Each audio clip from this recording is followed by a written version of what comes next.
Hello everyone, welcome to my channel plant pathology with Anika.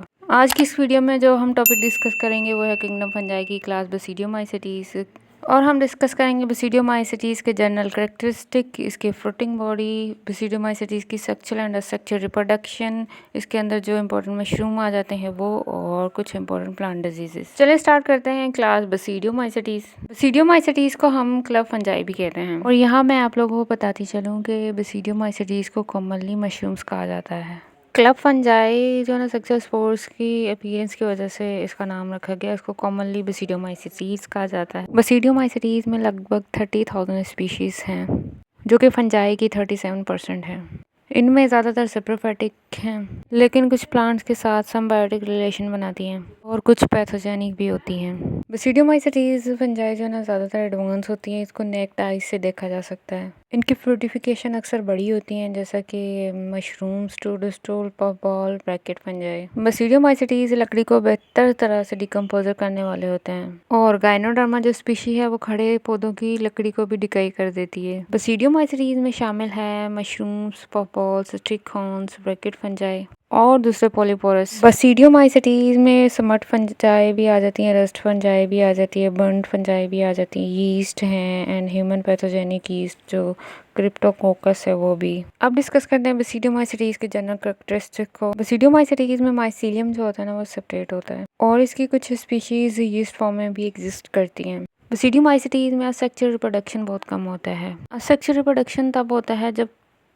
कोनेडियोस्पोर्स conidia produce करते हैं। इसके अलावा फ्रेगमेंटेशन के जरिए भी रिप्रोडक्शन कर सकते हैं। और सेक्सुअल रिप्रोडक्शन में सेक्सुअल स्पोर्स जो होते हैं उनको बसीडियोस्पोर्स कहा जाता है। बसीडियोस्पोर्स जो है ना वो specialized microscopic spore producing structure के बाहर बनते हैं, जिसे बसीडियम कहा जाता है, और हर बसीडियम के अंदर 4 बसीडियोस्पोर्स मौजूद होते हैं। और बसीडियोस्पोर्स जो है वो प्लाज्मोगेमी, कैरियोगेमी और मियोसिस के बाद बनते हैं। कैरियोगेमी और मियोसिस बसीडियम के अंदर होता है। बसीडियोस्पोर्स मैच्योरिटी पर हैप्लॉइड और यूनिन्यूक्लिएट या मल्टीन्यूक्लिएट होते हैं, लेकिन ज़्यादातर जो बसीडियोमाइसेटीज हैं वो अपनी लाइफ साइकिल के अंदर सेक्सुअल स्ट्रक्चर रखते हैं, जिसे क्लैम्प कनेक्शन कहा जाता है, और क्लैम्प कनेक्शन फंजाई के किसी और ग्रुप के अंदर नहीं होता। अब देखते हैं कि क्लैम्प कनेक्शन क्या है। क्लैम्प कनेक्शन बसीडियोमाइसेटीज के सेकेंडरी माइसीलियम में पाया जाता है। ये स्पेशलाइज्ड स्ट्रक्चर डायकोरेटिक कंडीशन को मेंटेन करने में मदद करता है। ये स्ट्रक्चर न्यूक्लियाई की कॉन्जुगेट डिवीजन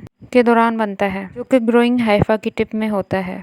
जब एक बायोन्यूक्लिएट हाइफिल टिप डिवाइड होने के लिए तैयार होता है, जैसे कि आप पिक्चर देख रहे हैं, तो उसमें एक छोटा ब्रांच क्लैम्प कनेक्शन न्यूक्लियाई ए और बी के दरमियान निकलता है और एक हुक की तरह बनना शुरू हो जाता है। अब यहाँ दोनों न्यूक्लियाई एक साथ डिवाइड होते हैं, लेकिन एक न्यूक्लियाई हाइफा की एक्सिस के साथ डिवाइड होता है, और जो दूसरा न्यूक्लियस डिवाइड होता है उसे डॉटर न्यूक्लियस कहा जाता है। डॉटर न्यूक्लियस पीछे की तरफ एक छोटी प्रोजेक्ट करने वाली ब्रांच में चला जाता है। उसके बाद एक सेप्टम बनता है, जो ओरिजिनल एपिकल सेल्स को 2 सेल्स में डिवाइड करता है, और ब्रांच सब टर्मिनल सेल्स के साथ मिलता है, ताकि ब्रांच के अंदर जो न्यूक्लियस है वो सेल में माइग्रेट कर सके, और हर सेप्टम पर छोटी ब्रांच को क्लैम्प कहते हैं। अब डिस्कस करते हैं बसीडियोमाइसेटीज की फ्रूटिंग स्ट्रक्चर्स को। बसीडियोमाइसेटीज में आ जाते हैं बसीडियोकार्प। ज़्यादातर बसीडियोमाइसेटीज बसीडिया प्रोड्यूस करती है अपनी फ्रूटिंग बॉडी के अंदर, जिसे बसीडियोकार्प कहा जाता है। लेकिन बसीडियोमाइसेटीज में जो प्लांट पैथोजेनिक स्मट है, रस्ट है और बसीडियोमाइसेटीज यीस्ट है, ये बसीडियोकार्प प्रोड्यूस नहीं करती। ये डिफरेंस बसीडियोमाइसेटीज के ग्रुप में एक इम्पॉर्टेंट फीचर है। बसीडियोमाइसेटीज में बसीडियोकार्प जो है ना वो मशरूम और ब्रैकेट फंजाई में ज़्यादातर बनता है। नेक्स्ट है हाइमेनियम। ज़्यादातर बसीडियोमाइसेटीज में बसीडिया जो है ना वो लेयर में बनती है, जिसे हाइमेनिया कहा जाता है। हाइमेनिया एक इम्पॉर्टेंट स्ट्रक्चर है जो बसीडियोकार्प के अंदर पाई जाती है। अब बात करते हैं बसीडियम की। बसीडियम एक स्ट्रक्चर है तो अपनी सरफेस पर डेफिनेट नंबर बसीडियोस्पोर्स, अक्सर 4 बसीडियोस्पोर्स को बियर करती है, जो कि कैरियोगेमी और मियोसिस के बाद बनते हैं। बसीडियम अक्सर क्लब शेप या अलग अलग साइज और शेप्स में हो सकता है, ये डिपेंड करता है स्पीशीज़ के ऊपर। और बात करें बसीडियोस्पोर्स की, तो बसीडियोस्पोर्स जो है ना सेक्सुअल स्पोर्स होते हैं, जिनको मीजोस्पोर्स भी कहा जाता है। सेक्सुअल स्पोर्स या मीजोस्पोर्स जो है ना वो बसीडियम के बाहर की तरफ पाए जाते हैं। ये आपको पिक्चर में नज़र आ रहे होंगे कि ये बसीडियोस्पोर्स जो है ना वो बसीडियम के बाहर हैं। सीडी स्पोर्स जो है ना केरोगेमी और मेयोसिस के बाद बनते हैं। ये यूनिसेलुलर और हैप्लॉइड होते हैं। अब डिस्कस करते हैं बेसिडियोमाइसीटीज की रिप्रोडक्शन को, जिसमें सबसे पहले आ जाती है सेक्सुअल रिप्रोडक्शन। असेक्सुअल रिप्रोडक्शन बेसिडियोमाइसीटीज के अंदर बहुत कम होती है। बेसिडियोमाइसीटीज में सेक्सुअल रिप्रोडक्शन जो है ना वो हाइफा की फ्रेगमेंटेशन, कोनेडिया, आर्थोस्पोर या कोनेडिया की प्रोडक्शन से होती है। और जो रस्ट फंजाई है वो यूरिडिनोस्पोर्स प्रोड्यूस करती हैं और दूसरे बेसिडियोमाइसीटीज कोनेडिया प्रोड्यूस करते हैं, कभी बेसिडियो का फॉर्मेशन के साथ। और कुछ बेसिडियोमाइसीटीज में हाइफी यूनिसेलुलर सेक्शन में ब्रेकअप हो सकती है जो आर्थ्रोस्पोर्स में डेवलप होती है। कुछ बेसिडियोमाइसीटीज शॉर्ट हाइफल ब्रांच पर ऊरिया प्रोड्यूस करती हैं जिन्हें ऊरियोस्पोर्स कहा जाता है। और अब डिस्कस करते हैं सेक्सुअल रिप्रोडक्शन। बेसिडियोमाइसीटीज में सेक्सुअल रिप्रोडक्शन जो है ना बेसिडियम के अंदर होती है, जो कि हैप्लॉइड बेसिडियोस्पोर्स को बियर करती है। न्यूक्लियर फ्यूजन, कैरियोगेमी और मेयोसिस बेसिडियम के अंदर होती है। कंपैटिबल न्यूक्लियाई जो फंक्शनल गैमेट्स के तौर पर काम करती हैं, अक्सर प्राइमरी माइसीलियम को फ्यूजन से मिलाती हैं। कुछ स्पीशीज में ऊरिया सोमैटिक हाइफा से मिलकर हेटेरोकैरियोटिक माइसीलियम बनाता है। बेसिडियोमाइसीटीज में स्पेशलाइज्ड सेक्स ऑर्गन जो है ना स्पर्मेटिया और रिसेप्टिव हाइफी सिर्फ रस्ट फंजाई में पाई जाती हैं। अब देखते हैं बेसिडियोमाइसीटीज की सेक्सुअल रिप्रोडक्शन का लाइफ साइकिल। पिक्चर में आप देख रहे हैं ये दो बेसिडियोस्पोर्स हैं जो कि जर्मिनेट हुए तो होमोकैरियोटिक माइसीलियम बना, और प्लाज्मोगेमी हुई और दोनों माइसीलियम फ्यूज हुए तो वो माइसीलियम जो है ना हेटेरोकैरियोटिक माइसीलियम कहलाएगा, जो कि हैप्लॉइड होगा। और उसके बाद बनेगा बेसिडियोकार्प, वो भी हैप्लॉइड होगा। फिर कैरियोगेमी होगी और फिर बनेगा बेसिडियम। बेसिडियम जो है ना वो डिप्लॉइड होता है। फिर होती है मेयोसिस, मेयोसिस के बाद बनता है स्टिग्मा। स्टिग्मा में बेसिडियम भी होता है और उसके अंदर होते हैं 4 बेसिडियोस्पोर्स, और चारों बेसिडियोस्पोर्स फिर डिस्पर्स हो जाएंगे, दोबारा से जर्मिनेट होंगे। तो ये लाइफ साइकिल ऐसे चलता रहेगा। अब डिस्कस करते हैं बेसिडियोमाइसीटीज का इम्पोर्टेंट ऑर्डर जो कि है यूरिडनल्स। यूरिडनल्स में जो स्पीशीज़ आ जाती हैं ये हाईली स्पेशलाइज्ड प्लांट पैथोजेंस हैं जो सिर्फ अपने होस्ट स्पीशीज या उससे क्लोजली रिलेटेड स्पीशीज़ पर ग्रो और रिप्रोड्यूस कर सकते हैं।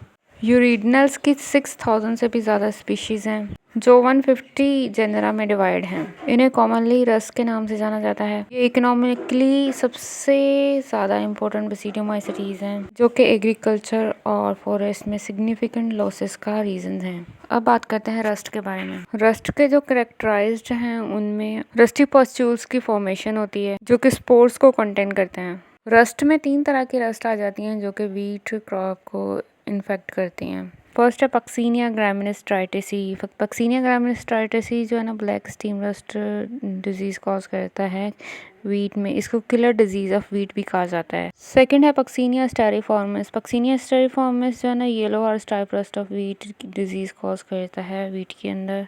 और थर्ड है पक्सीनिया रिकॉन्डिटा। पक्सीनिया रिकॉन्डिटा जो है ना brown rust of wheat disease cause करता है वीट के अंदर। ब्राउन रस्ट ऑफ व्हीट को ऑरेंज या लीफ रस्ट भी कहा जाता है।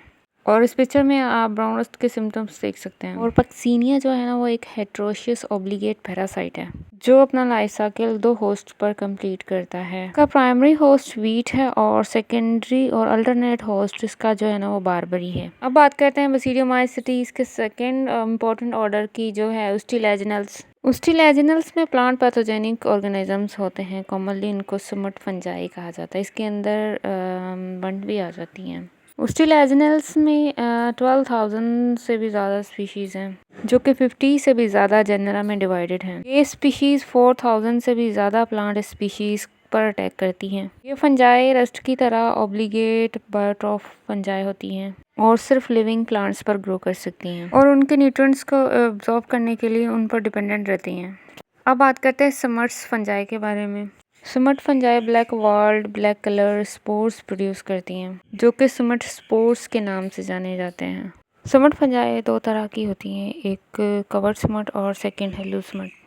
कवर्ड सुमट में स्पोर्स मास मेम्ब्रेनस कवरिंग के अंदर रहते हैं जैसे कि उस्टिलैगोहोडाई जो कि कवर्ड सुमट ऑफ बार्ले डिजीज का करता है, और सेकंड है उस्टिलैजोमेडिस जो कि सुमट ऑफ कॉर्न की ये आप पिक्चर देख रहे हैं, इसके अंदर स्पोर्स मास मेम्ब्रेनस कवरिंग के अंदर है।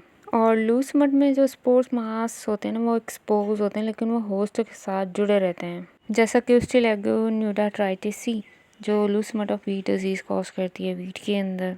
और ये आप पिक्चर देख रहे हैं, इसमें ये डिजीज़ ईयर है वीट का, जिसमें स्मुट के स्पोर्स हैं ना वो होस्ट के साथ जुड़े हुए हैं और एक्सपोज्ड हैं। और सेकंड है उस्टिलेगो इवेनाई, जो कि loose smut of oat disease कॉज करता है ऑड के अंदर। अब डिस्कस करते हैं बर्न्स डिजीजेस की, ये भी ऑर्डर उस्टिलेजनल्स में ही आ जाती हैं। बर्न जो डिजीज़ है वो वीट के ग्रेन्स को अफेक्ट करती है। इसमें जो ग्रेन के अंदर का जो मटेरियल होता है ना वो ऑर्डर समट स्पोर्स से रिप्लेस हो जाता है। बर्न डिजीज़ दो तरह की होती हैं, एक तो ओल्डर कंप्लीट बर्न और सेकेंड है न्यू या partial burn. Older complete burn जो है वो टलीशिया फेस्टूरिया डिजीज़ कॉज करता है वीट में। Older complete burn of wheat को स्टिकिंग समट ऑफ वीट भी कहा जाता है और इसको हिल बर्न ऑफ वीट भी कहा जाता है। इसमें जो वीट के ईयर्स होते हैं वो डार्कर इन कलर हो जाते हैं और इन्फेक्टेड जो ग्रेन है उनके अंदर जो है ना ब्लैक पाउडर फिल्ड होता है।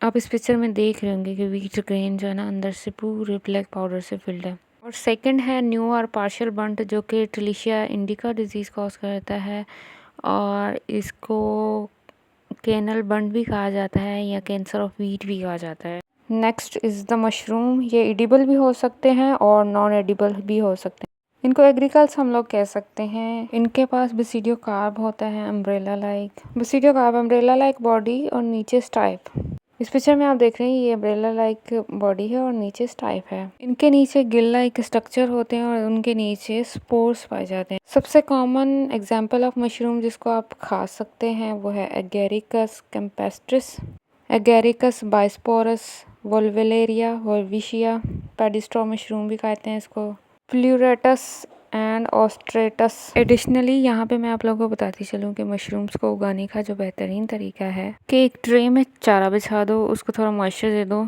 थोड़ी सी उसमें गंदगी डाल दो, पत्तों वगैरह का एक्सट्रैक्ट डाल दो, फिर उसके बाद इनकी स्पॉनिंग कर दो, थोड़े से स्पोर्स इनके चारे के अंदर डाल दो, तो ये अपने आप ग्रो हो जाते हैं।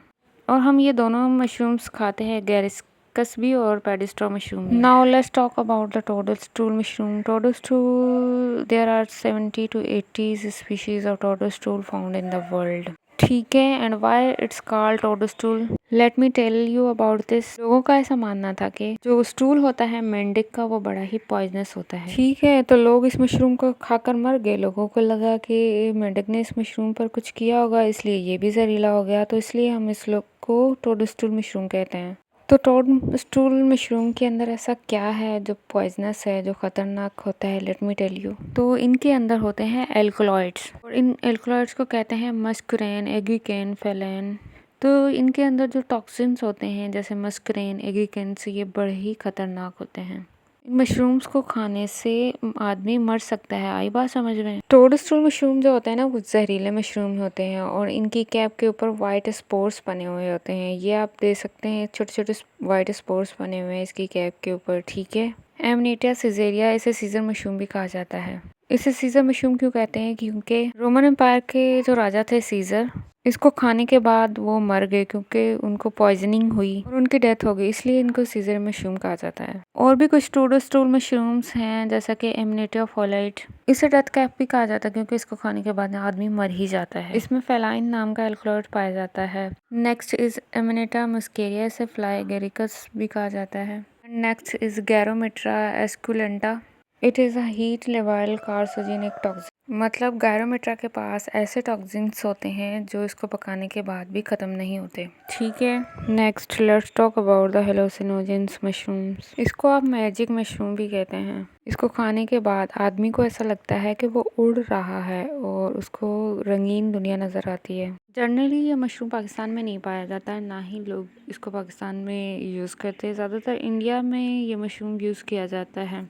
इंडिया के लोग इसको केक में, डिज़र्ट में, चावल और दाल के अंदर मिला के खाते हैं और इसको खाने के बाद उनको लगता है कि वो रंगीन दुनिया में चले गए। और ये जिस स्पीशीज़ की वजह से होता है उसका नाम है सलोबी मैक्सिकाना।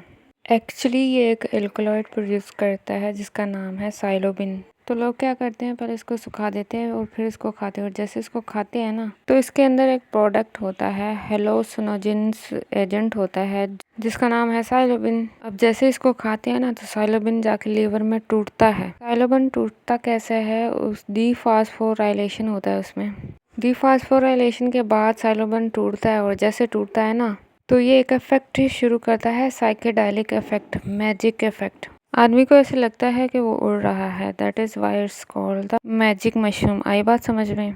तो Psilocybe mexicana is a species of mushroom has hallucinating property similar to LSD, lysergic acid diethylamine. इसको मैक्सिकन इंडियंस जो है ना वो यूज़ करते हैं। ये लोग रिलीजियस सेरेमनीज में इसको खाते हैं ज़्यादातर। और आप इस पिक्चर में ब्यूटीफुल हेलोसिनोजेंस मशरूम्स देख सकते हैं। Let's talk about the Armillaria which is the largest fungi. सबसे बड़े मशरूम होते हैं ये क्या करते हैं कि पूरे पूरे जंगलों में उगे हुए होते हैं। आर्मिलेरिया मेला, इन्हें हनी मशरूम भी कहा जाता है, और ये सीरियस रूट पैरासाइट मशरूम्स होते हैं हार्डवुड्स और कॉनिफर्स के। तो ये क्या करते हैं कि बड़े बड़े हार्डवुड ट्रीज और कॉनिफर्स हैं उनकी रूट में ग्रो करते हैं और उनकी रूट से सारा न्यूट्रिशन अब्जॉर्ब कर लेते हैं।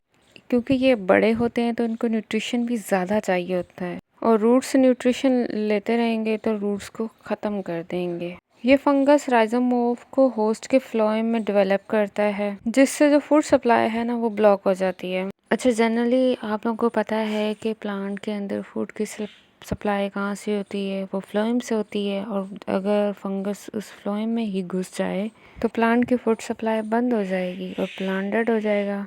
क्योंकि प्लांट को फ्लोएम के थ्रू जो फूड मिल रहा है वो तो राइजोमोव के थ्रू फंगस ने ले लिया, तो प्लांट की डेथ हो जाएगी, प्लांट मर जाएगा। Now the next fungus is puff balls. Puff balls को हम थोड़ा एडिबल मशरूम में लेते हैं। पफ बॉल्स का जो बसीडिया कार्प होता है ना वो स्टार्क राउंडेड स्ट्रक्चर का होता है, और रिप होने पर जो है ना वो स्पोर्स रिलीज करता है। इनकी फ्रूटिफिकेशन यानी कि बसीडियो कार्प सबस्ट्रेटम के ऊपर या नीचे ग्रो हो सकता है। जनरली जो फंगस होते हैं ना ज़मीन के ऊपर ग्रो होते हैं, लेकिन ये जो है ना हो सकता है तने के नीचे ग्रो हो जाए और हो सकता है तने के ऊपर ग्रो हो जाए। तो सबस्ट्रेटम वो जगह होती है जहाँ पे आप कोई भी चीज़ ग्रो करते हैं। तो हो सकता है ये उसके नीचे ग्रो होने लगे, हो सकता है उसके ऊपर ग्रो होने लगे। ठीक है, लाइकोपोडॉन और ऑब्लोनजिस्पोरम जो होता है ना इसकी 2 स्पीशीज हैं पफ बॉल्स की। नाउ ब्रैकेट फंजाई जो है ना जनरली बड़े बड़े ट्रीज पर पाए जाते हैं, और इनको अगर हम देखें तो ऐसा लगता है जैसे ब्रैकेट बना हुआ है, इसलिए इनको ब्रैकेट फंजाई कहा जाता है। ब्रैकेट फंजाई वो बसीडियोमाइसिटीज हैं जिनका बसीडियो कार्प या फ्रूटिफिकेशन जो है ना वो ट्री ट्रंक लॉग्स ल्यूमर्स पर ब्रैकेट और शेल्फ की तरह दिखता है। और इसकी एग्जांपल है फॉर्मस एप्लोनटस, पॉलीपोरस, सल्फ्यूरस और गाइनोडर्मा। ये फंजाई वुड को डिकम्पोज करने में मदद करते हैं और एक इम्पोर्टेंट रोल प्ले करते हैं इकोसिस्टम में।